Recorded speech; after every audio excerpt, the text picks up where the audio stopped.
Hi, everyone. Welcome to another episode of Truthworks. I'm Jessica Neal, your host, and Patty McCord will be back soon. Don't worry.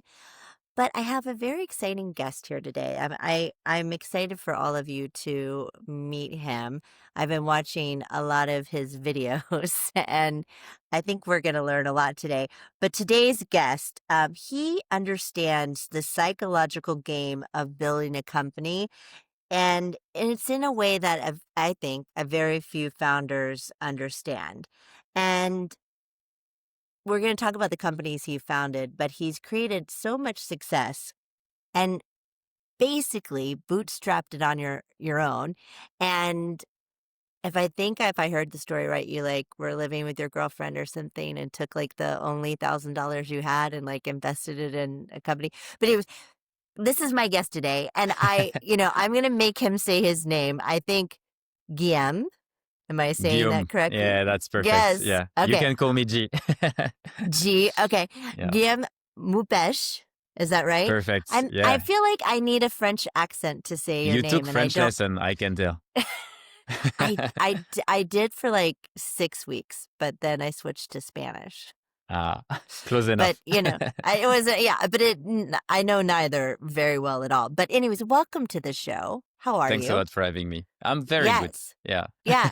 So let's go back to that day, because I want to go back to the moment you took that $1,000. This was all you had. You had nothing Yeah. else, if I understand correctly. But Yeah. tell me about that day. What happened?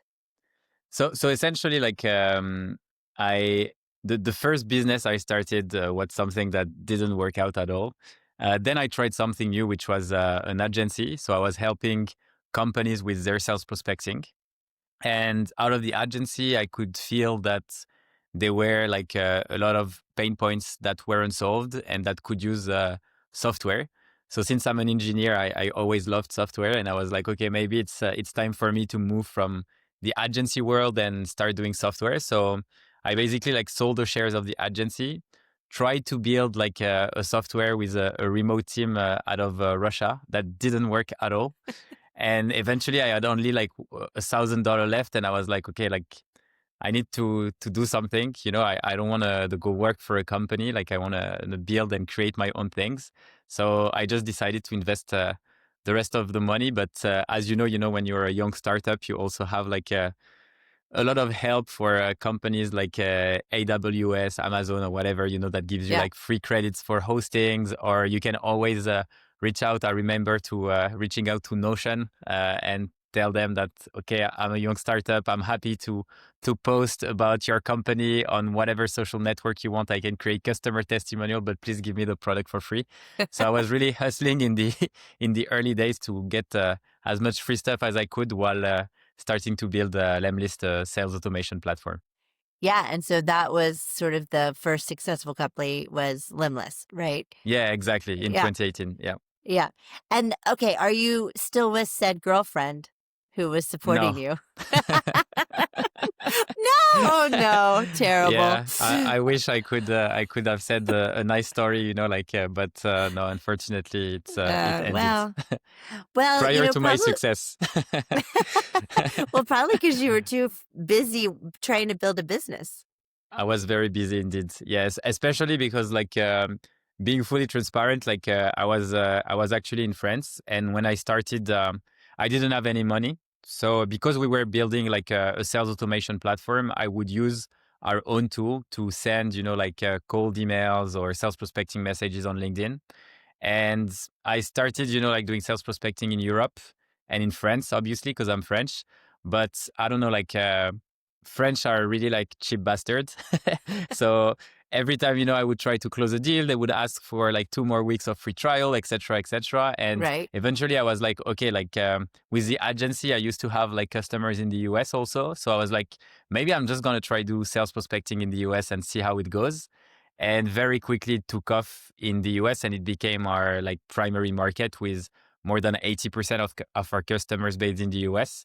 What's the story of you being a founder in these moments? Like, how Mm. scary was it? Like, I want to know. So in the early days, when you get started, you have like I think a lot of self-limiting belief. I feel like as a founder, everyone is happy when you start, but as it gets hard, it gets also like super lonely because people doubt your capacity of being able to succeed. In my case, I have a master in chemical engineering and I have also a master, in marketing. So people were like, why don't you take like a regular job, like learn how to do things before you actually start your own company? It doesn't really make any sense. My parents were also like really stressed out because so my grandparents immigrated like to France. They were like farmers. My parents don't have any degree. So essentially for them, it was super important for me to get a degree because it meant that I could get like a really safe job. And now they were seeing me like being an entrepreneur. So every week it was always the same conversation, like when are you getting paid? Do you have customers? Like when do you think you're going to get paid? And eventually, it becomes like it puts more pressure on you. And eventually, I kind of like stopped talking to my parents just because, I was like a bit annoyed with this conversation. And I just felt, I need to be kind of in a tunnel vision where I just keep working and I will go out of this cave when I succeed. And the reality is, what I was focusing on was basically like every little victory or every little win that I could have was super important, whether it was like just someone using the product or, a deal that I could close. Every little, and I think this is why it's so important when you start as a founder to really focus on sales and on talking to people, because any company that ultimately really works out in the long run is a company that solves like a painful problem. But for you to understand that painful problem, you really need to spend time with customers.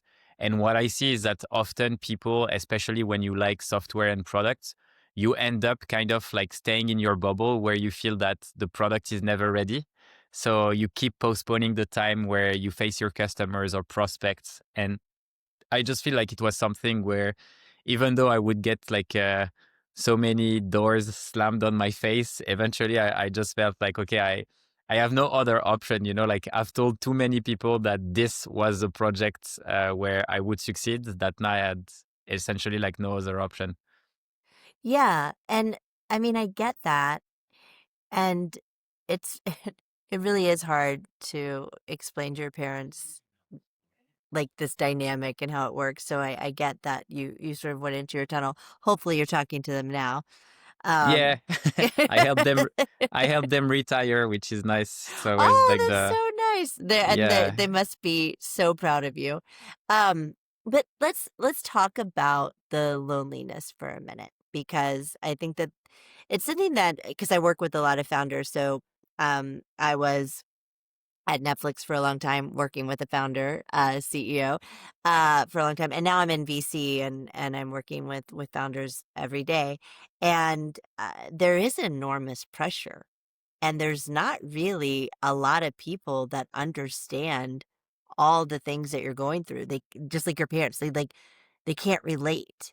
But then there's this, I don't know, determination that you have and like you're like drooling to solve that problem, right? And you're probably a bit competitive and you want to win and but you're doing it a lot on your own. yeah, yeah, So, absolutely. like, how do you work through that? What and what was that the moment of the most lonely you felt? It's a good question. I think, to be honest, like especially in the first year of Lemlist, I there were times where typically like at some point I decided to change entirely the interface because I felt like it was wrong, but Yeah. I didn't told our user about it, and we woke up to like hundreds of messages of support of people complaining and saying that it was that they would be churning, and a lot of Yeah. people were churning. We lost like half of our revenue like Ooh, overnight. yeah. Uh, and at that time, like you realize that you're in charge of your own destiny, like, and if you don't make this right, no one will do it for you. but at Right. the same time, you need to also like trust your gut. So for me, I think like we had basically like a few near death experience, as we call them, where Yeah. you feel like the company is just gonna end up in a Implode. wall and Yeah. implode. Exactly. Yeah. So for me, I would say that these were basically like the the loneliest moments, because when you talk to people, like they don't really understand, they don't know how to help, and I think the worst thing when you talk to people who don't understand, like in the type of situation you can be in and the pressure you have, is usually the way they try to help is by discouraging you to continue your project and go back to Yeah. the old habits of finding like a safe job Yeah. or Just go to a, Google. yeah. Exactly. Yeah. So I think like for me, that was tough, and also something that was quite tough, like on top of the loneliness, is when you like have the financial struggles, because I mean, I'm half Italian, so obviously for me eating pasta is very fine, like I don't mind. So Yeah. I don't need a lot of money to eat well. But when you with your like friends, and like they tell you like, okay, like let's meet on Friday, we're going to that restaurant, and you don't have the money for it, so you're like, oh, you have to start lying basically, because you have to say, hey, I already have plans. My plans were actually like me eating pasta in front of my computer.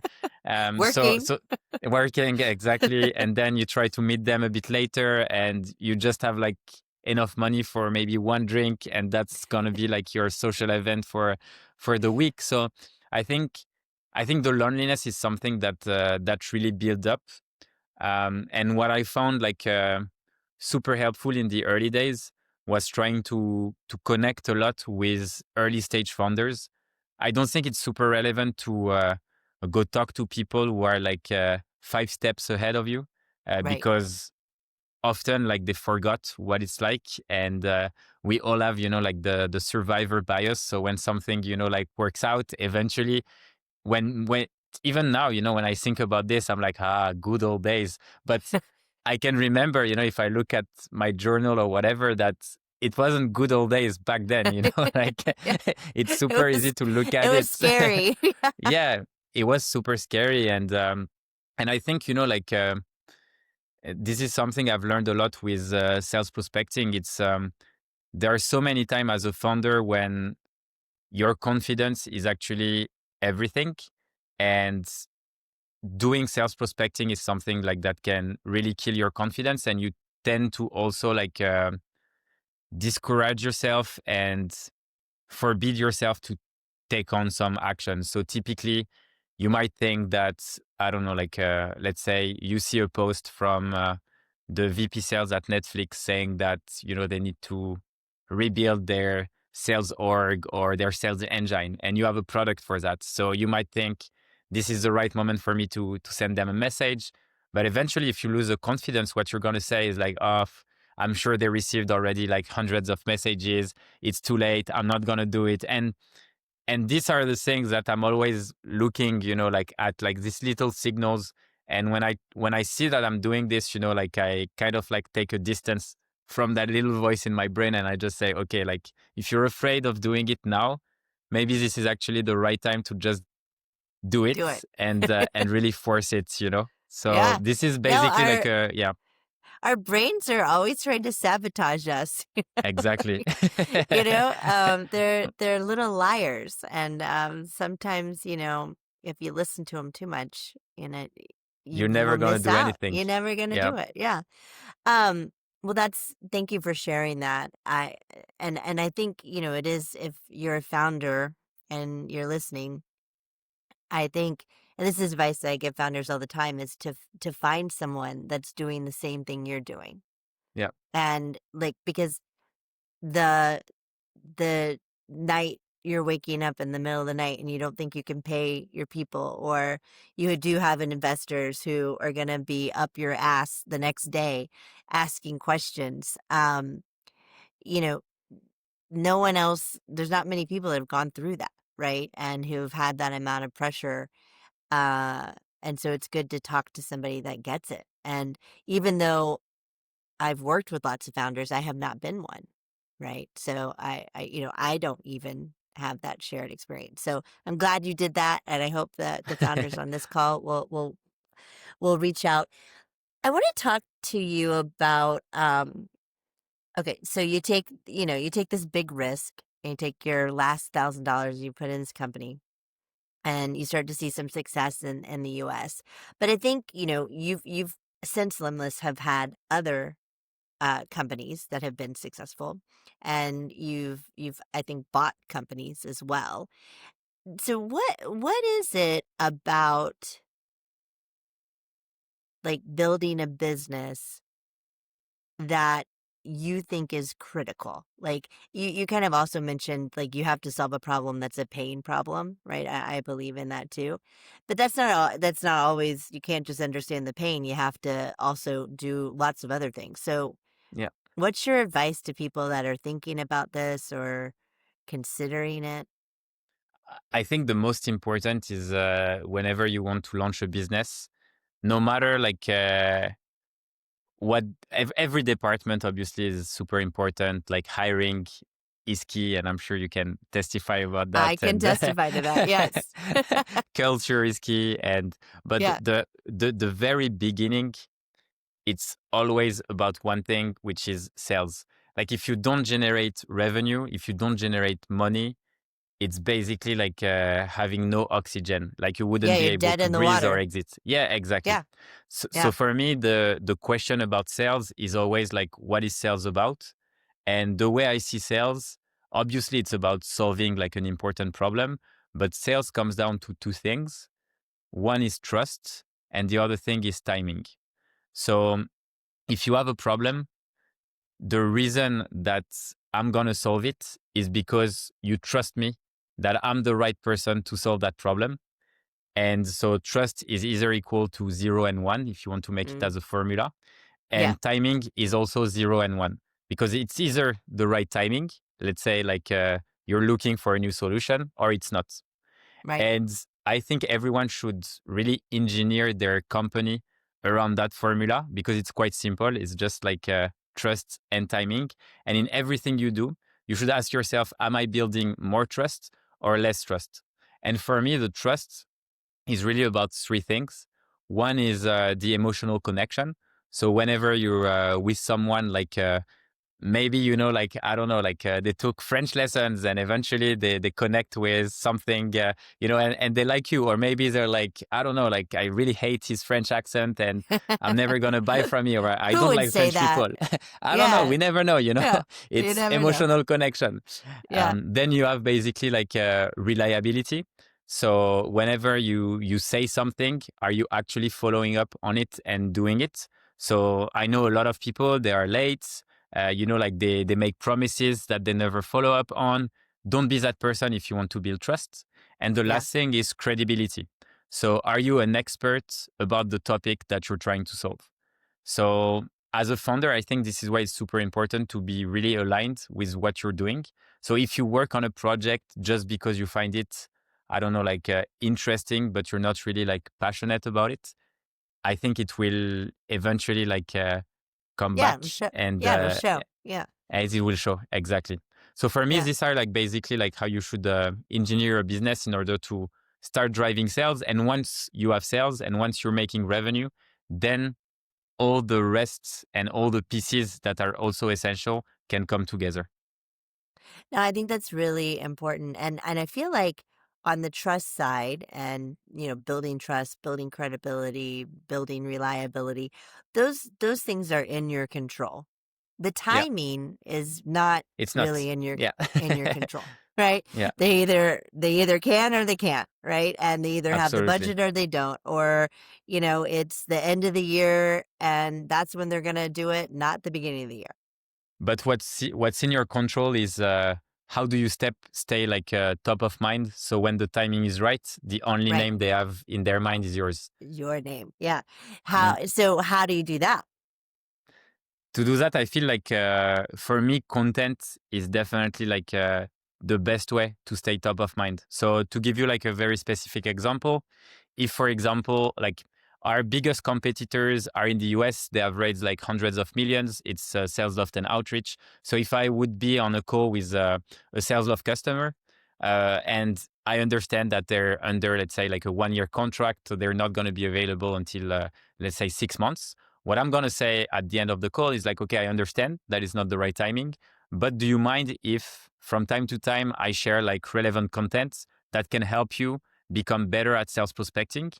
And what I would do is just share things that they can already apply using like Sales Loft or whatever tool they are using.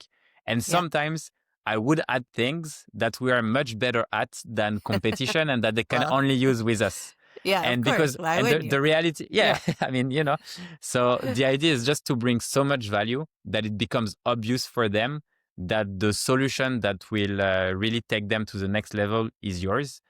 Yeah. And that's why content is so powerful, because content, I think, gives essentially like a little window inside your brain, inside how you think, how you talk.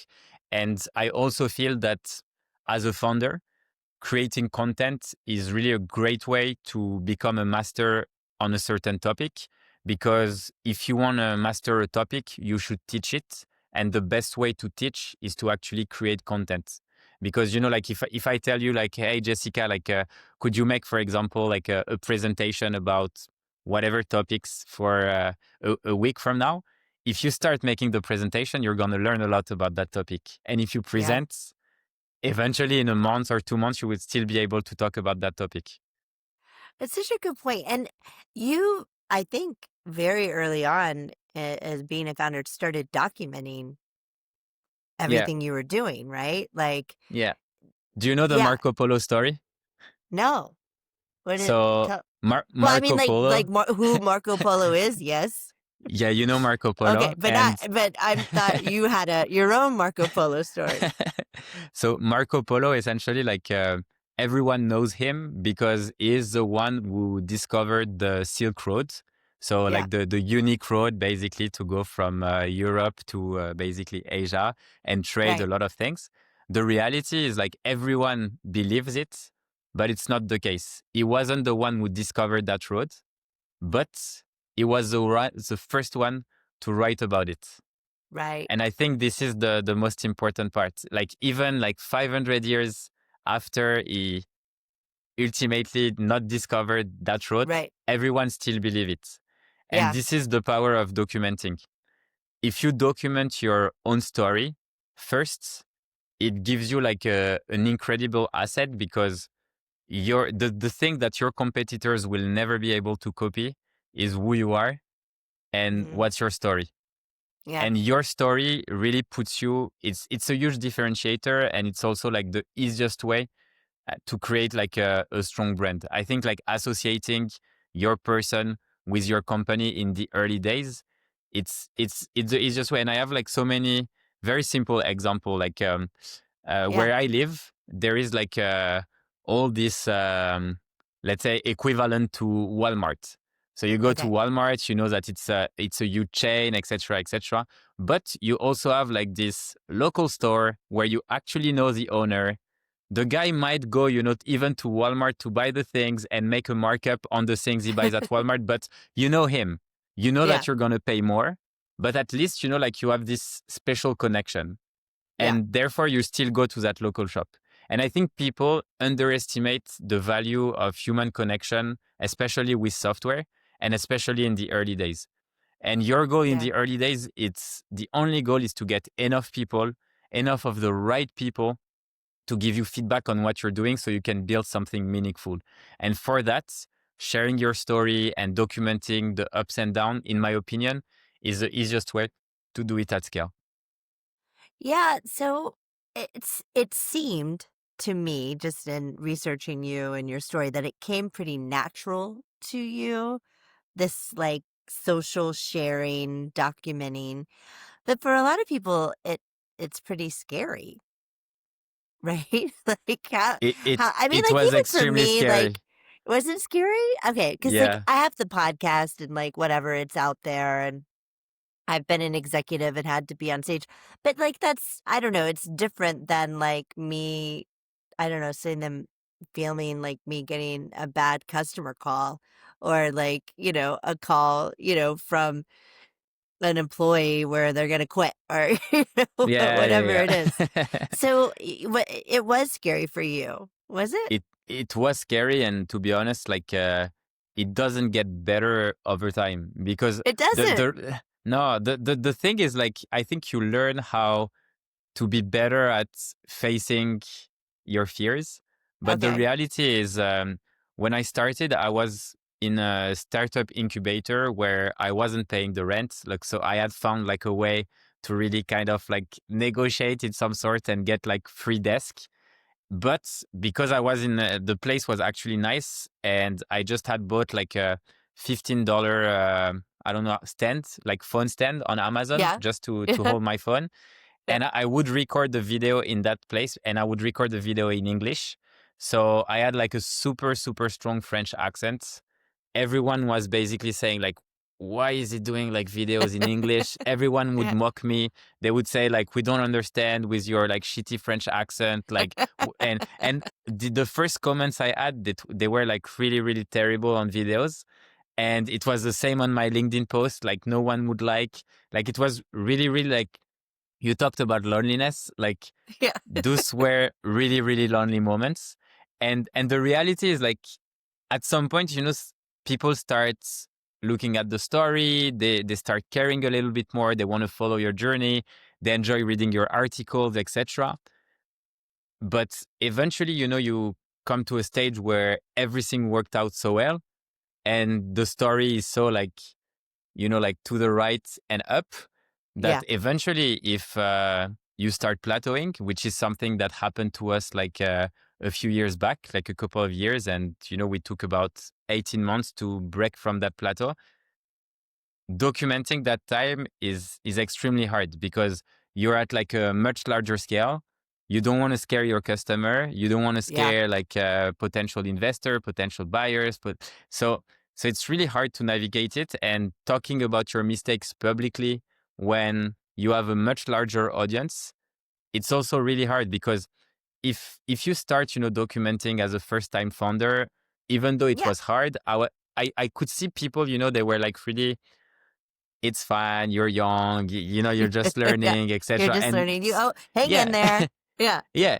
And now, it's like our company is worth like hundreds of millions. So if I'm saying stuff that aren't, like that, the mistake we've done, then people are like, I don't understand how someone so stupid managed to create like that kind of company. So you don't get the same type of hate, and it's never Right. really like a pleasant emotion to Yeah. document. Well, Yeah. what do your customers and, employees and investors and everyone think about you sharing so publicly these failures? So I think like our investors like so we sold like 20% of the company for $30 million. So we never actually like took cash in. It was only like secondary deal. Yeah. But the investor at our board, like they really enjoyed the fact that we were documenting everything. But I could also see like eventually we started creating. I wanted to create a bit more content with them, but I also see that like they didn't They really were a like it. little uncomfortable. Yeah. Yeah, exactly. Yeah. To really talk freely about the topics that everyone wants to talk about, but everyone's scared about it. Yeah. Um, so I think there is a limit. I think like they obviously like allow us to do whatever we want, and that was clear, from the terms that we negotiated. But for our customers, I think like usually they love the transparency, because the truth, and what I realized pretty early, is you kind of have like two type of companies. You have the kind of companies that whenever they screw up, they just wait for 48 hours and they don't say anything, and they wait for things to be back to normal, and then Yeah. they are kind of like fine. And if this is people complaining too much, they're just gonna like, I don't know, give them a 3 months Yeah. of Yeah. It's whatever okay. or Yeah. Yeah. discount, Yeah. and Yeah. and that's fine. Yeah. But for us, I think like from the early days, every time we did a mistake, we actually like shared it publicly, and we say, okay, like here's a mistake we did. here's why it happened, and here's how we fixed it, and why it will never happen again. Yeah. And I think by doing this, you actually show people that you can really like get their back if something is going wrong. And I think this is also quite powerful. I feel like in tough situation, when really like shit hit the fan, you always have ways to turn that situation into your advantage. And some of the haters of the early days, because like when they were complaining a lot, instead of just because at the time, when we had like really like haters coming to like I don't know, like posting online about the bad experience they had, etc., etc., they were saying like, hey, customer support said no, no, no, no, no, it's the worst customer support ever. I was the customer support, like I was customer, I was the entire customer That was support you. department. Yeah. So instead of, like hiding and say, oh, sorry, like my team, trying to just try to be bigger than you are, I would just go answer and say, okay, like I'm the founder. Let's hop on a call. I want to understand like better your problem. Maybe, like I didn't understand properly. Like let's try to solve this together. And then right after that, like after me spending time, like them being like so frustrated that they had to write these things online, eventually like you understand their problem, you solve them or find a solution. And then, like it totally switched.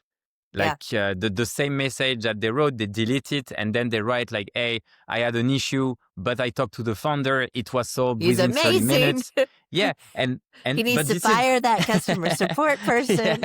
yeah. But these are the thing I think like people are afraid to do when they run a business. But for me, it's Yeah. like it's the same. Like if you take Alex Bois's, like Deal CEO, Deal that was valued, I think, like 17 billion. When you write to him on LinkedIn about like a specific topic regarding Deal, he's gonna answer. He's not Yeah. hiding. Like it's the number one priority, even when the company is worth 17 billion, is the customer.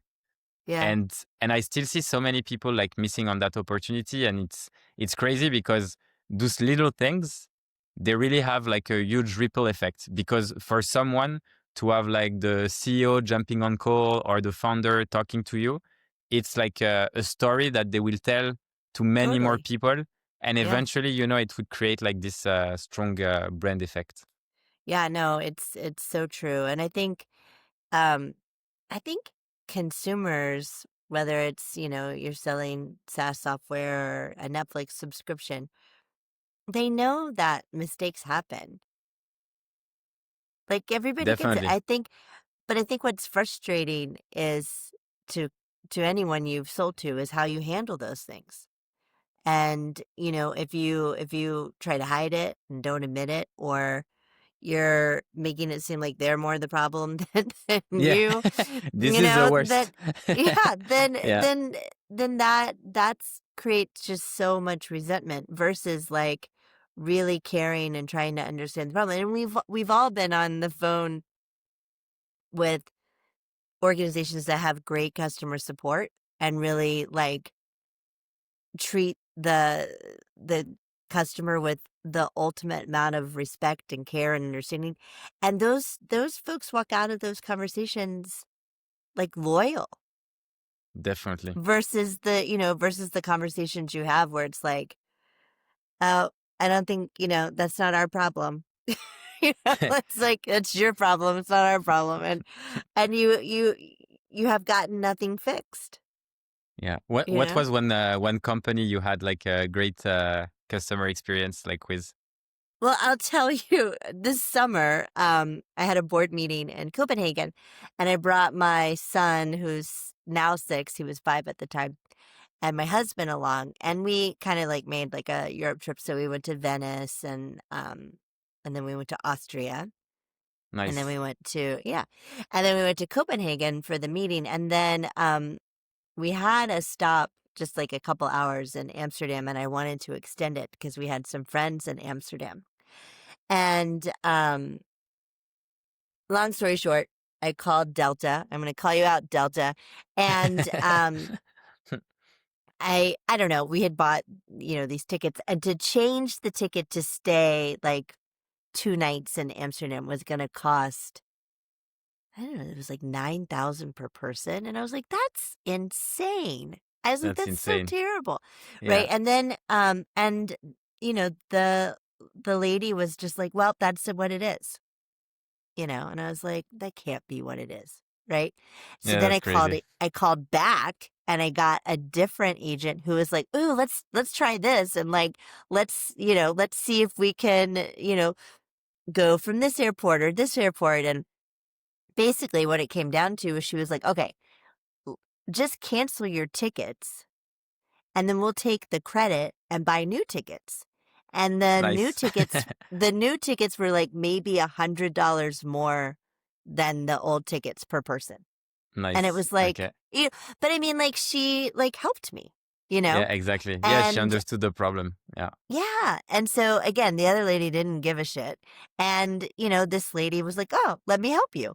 And so it also I think outside of the company, I think it does depend on the type of person you get. On the person. Yeah, of course. Yeah, Yeah. I agree. Yeah. I agree. And this Yeah. is harder and harder when it scales.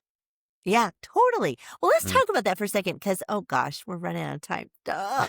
There's more I want to get to. But let's talk about culture for a bit Yeah. because, I've got a very specific point of view on this, as you can imagine.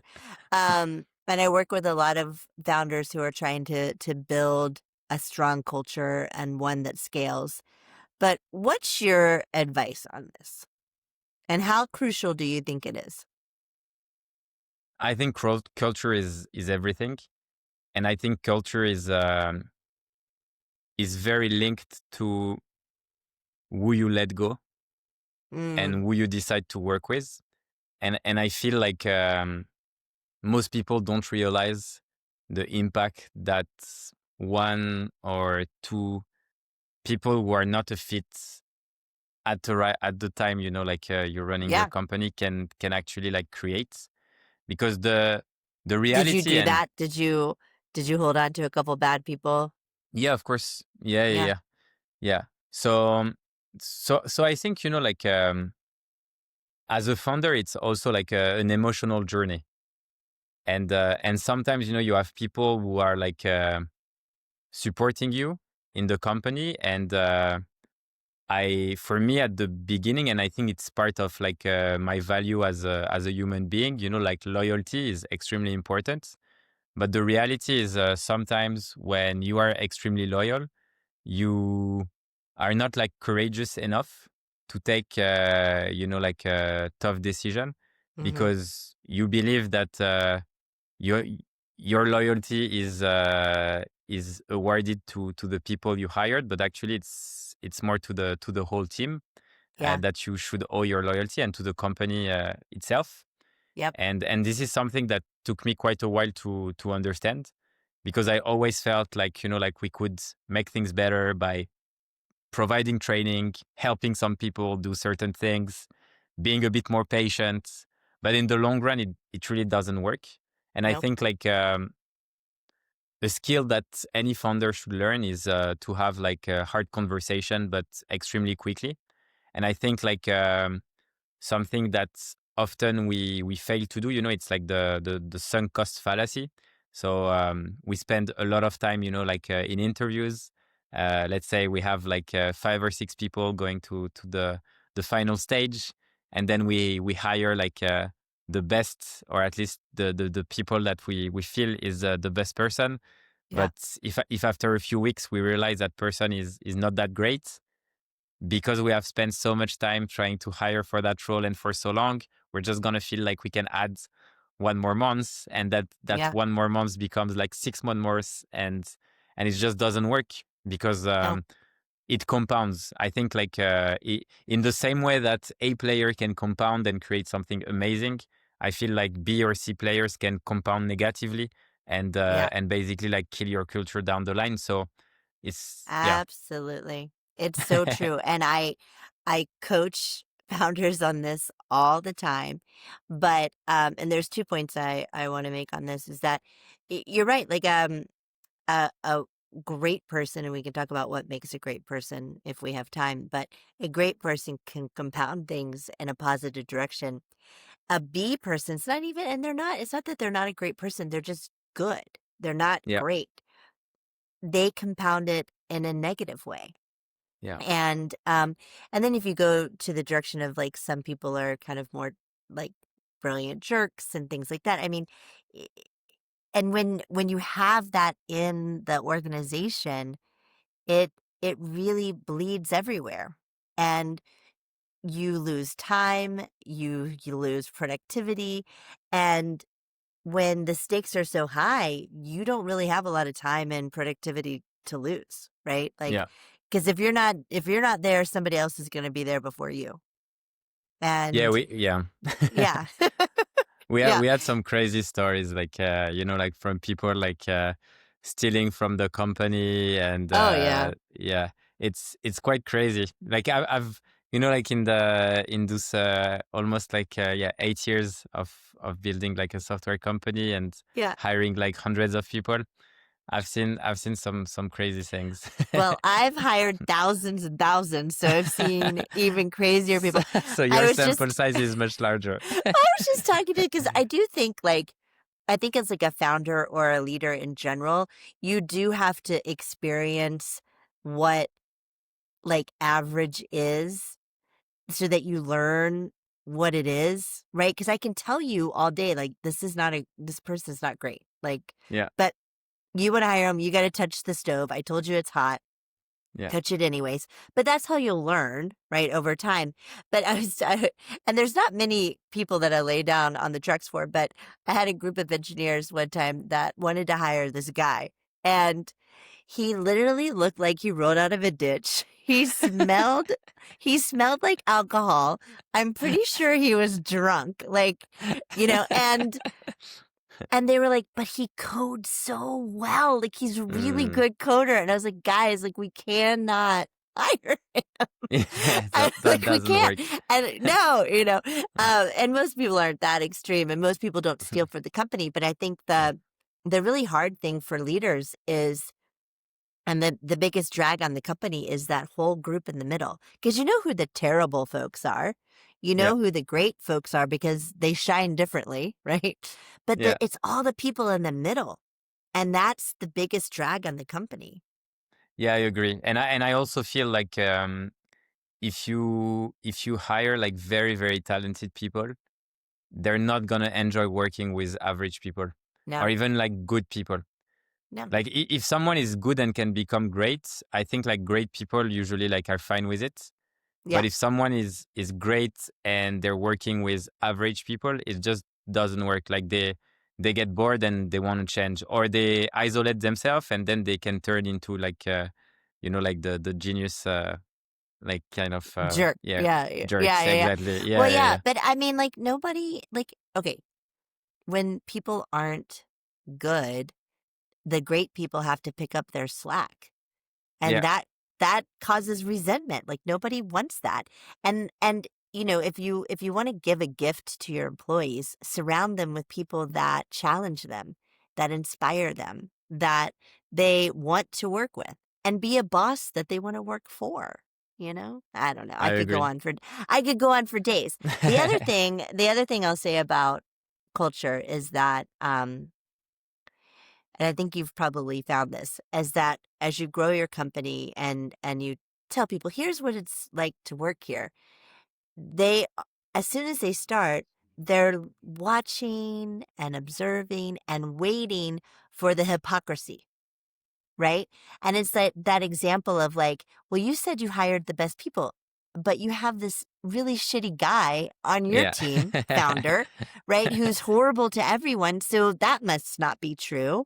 Mm. Or you said that we're a feedback culture, yet you don't take feedback well and you don't give anybody so they're just waiting to see the hypocrisy. Yeah, I agree. I feel it's like basically a continuous work, like to always try to maintain. But the thing I found also is like when you're hiring, and I think you put it like perfectly. It's like you don't know what you don't know. So Hmm. sometimes, as a founder, obviously, like you always, or like not always, but often have this superiority complex where you believe that you can do like everything better than anyone. which Yeah. sometimes, puts you in a position when you feel like it's normal to hire people who are like not as smart as you because you are the best or whatever. Yeah. And Yeah. and I think this is like the biggest issue. Like I've invested in, I don't know, like 25, 30 startups.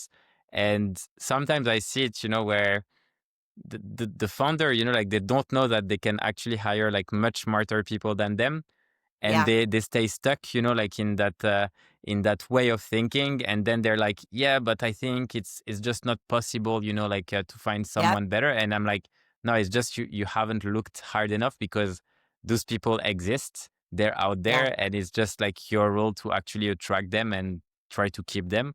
But Yeah. it's not easy. No, it's not. And I preach that all day as well. And when they finally do, they're forever changed. Right. Yeah, yeah, But yeah, yeah, getting definitely. them to, yeah, but getting them to take that leap to Yeah, do it, because it's your role hard. totally changed. Because Yeah. like if you can find smarter people than you, then your role become only like finding those people.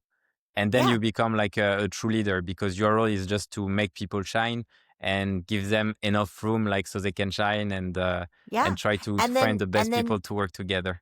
exactly. And then you can focus on the strategic stuff. Exactly. Yeah. Yeah. Which are usually the most important. Yes, exactly. Oh my God. I could talk to you all day. But I know you have lots of companies to run. So we'll do two things. One, I always ask our guests to leave some advice, like a nugget, like something for our listeners to think about. Um, so one, I want you to, if you will indulge us, leave us with something that you want us to all walk away thinking about. Recently, I've been like connecting, like a lot more with the different energies that we can have as human being.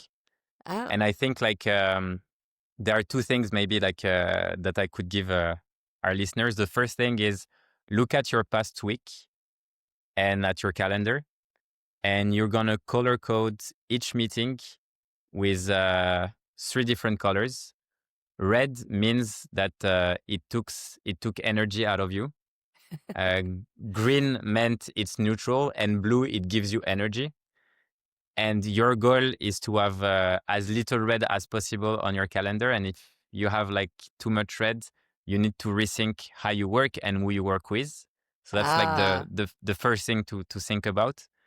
And the second thing is, try to picture yourself as a source of different energies. Obviously, you can be a thought leader, an athlete. You can be like a mom, even as a guy. You can have like yeah, this energy, like feminine energy, that's like caring. That's yeah, so think about all this energy that you have within yourself. And when something like really pisses you off at work or with a colleague or whatever, try to think about who you should connect with to make the most out of the situation.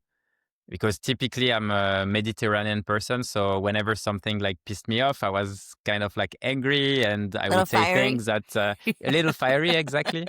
And once I started, just accepting this emotion of anger, and then trying to think about the person itself and say, okay, like what energy should I react with so we make the most of that situation. So some people, for example, they are fine when you tell them, okay, you fucked up and we need to fix this ASAP, and they are fine with it. They're just like don't take it personally, and they can Yeah. go with this. But other, they really need to be reassured. They need to be put in a space where it's like they are in full confidence, and they can just do the things they do without like that stress. So you need like different type of energy. So try to I look love at the that. different energy you have and Yeah. try to I love connect with that. them. I love that. And hopefully, when you look back at your calendar for this week, this meeting gave you blue I hope energy. so. I hope so. Because, I'm hoping that you're going to come back. Okay, we're going to quickly roll into career confessions, if you will. So, this is Nice. where we give advice. Okay, Yeah. so here's the context that the person wrote in. So, they said, I've noticed I keep stepping in to solve things for my team instead of letting them actually own the work. Deep down, I think I'm scared their mistakes will reflect on me. And I hate that this is how I'm wired. How do I build a team where people take real ownership without making me feel like I have to control every outcome? Oh, That's a what good do you question. think? It is. What do you think? What do you do? I think the key to that for me would be like, I mean, there are different things, but I feel like usually when you jump in people's work, it's also because when you have meeting with them, you're always focusing on the solution and you're not letting them speak enough. So something that you could do if you work remotely, it's to basically like use like any call recorder, and whenever you're doing your one-on-one, record the call and look at how much time you speak versus the other person. If you are like above 15% as a manager, you're not doing your job correctly and you should ask a lot Ah, more open-ended question, and not and often this is what I see, in people who are like just jumping in, like to solve problems. Usually the way they run their one-on-one, they don't listen to the other person. Like they haven't learned how to listen, they just want to solve problems. And sometimes they think that their way is the best way to solve the problem because they haven't really ask the right question for the person to find a solution. right. Ah, yes. No, I couldn't agree more. So first of all, you're in still in the do the one-on-one camps. There are many founders who are like, I'm not doing one-on-ones anymore. You still do them? Personally, no. Ah, you don't do them. No, because right now actually like I'm more like executive chairman, so I Okay. do like I You're do out of the meetings with day to day. yes, exactly. So Yeah. I still do like one-on-one with the CMO, because we do this like once every 2 week, and then I meet with the CEO like every time we need to have a chat, but it's not like on a You're not weekly in the day, but basis. if you were in the day to day, you'd still have Yeah, of course, one-on-ones. of course, Yeah. Okay. 100%. I would do the one-on-one. Yeah, yeah, Yeah. Okay. Good. Um, so, I think your advice is right on. And the only thing I'd add is, you know, I always, I don't know, I always thought about if I felt like I was trying to control things as a leader, there was something that was missing either from the context that I didn't give that person. Like, what's not giving me confidence that they're going to be able to do this? Have I not heard enough from them? To your point, needing to listen more. But there's something where you're sort of wanting to control. And I think one of the things as leaders that we have to learn to do is to let go. How we got into leadership was operating and yeah. doing the work. And so that made you feel successful. And then when you're in leadership, your job is not to really to do the work. Your job is to set it up, all the context so that you can get out of their way and they can run and get lots of stuff done. But that doesn't feel very impactful. So I think when you're feeling anxious, it could be that you're missing doing the work, but also go listen and hear what's giving you, that desire to want to control things. I love Yeah. I love it. Yeah, I think it's very true. Yeah, Yeah. Like, I always thought about like how can I get out of the way? Like my job is yeah. to, you know, create runway. I don't know. I And the question, and yeah, yeah, yeah, yeah. go ahead with the question. What were you gonna say? No, I was gonna say that for some people, like they became managers for the wrong reason, and I Yeah. think this is why it's so important, to have like different career paths where someone can also become like a individual contributor, and really like get to levels where the pay raise and I don't know, like the status is also like equal to someone who's a Yes. manager. We Yeah, talk about this on the podcast all the time because companies make it so binary, right? It's like yeah, you're an IC and your career's limited, or you get into leadership. And there's so many yeah. people that get into leadership who are never going to be great at it, who don't ever like it, but the companies keep doing it, right? And they don't create this other path. And we did this a little bit at Netflix. We had brilliant people who would never be great leaders of people. They weren't terrible leaders in the organization because they were thought leaders, right? But we made them directors. They just had no direct reports. Yeah. So they were in the room, they had a seat at the table, they just didn't have to manage anybody, and they Manage would have people. been Yeah. yeah, and they would have been terrible at Yeah. managing them. Anyways, I could go on for Nice. days. I'm so glad you came on. I hope that you will come back. Yeah, of course. I had like a really great time. Okay, mark me as blue in your meetings.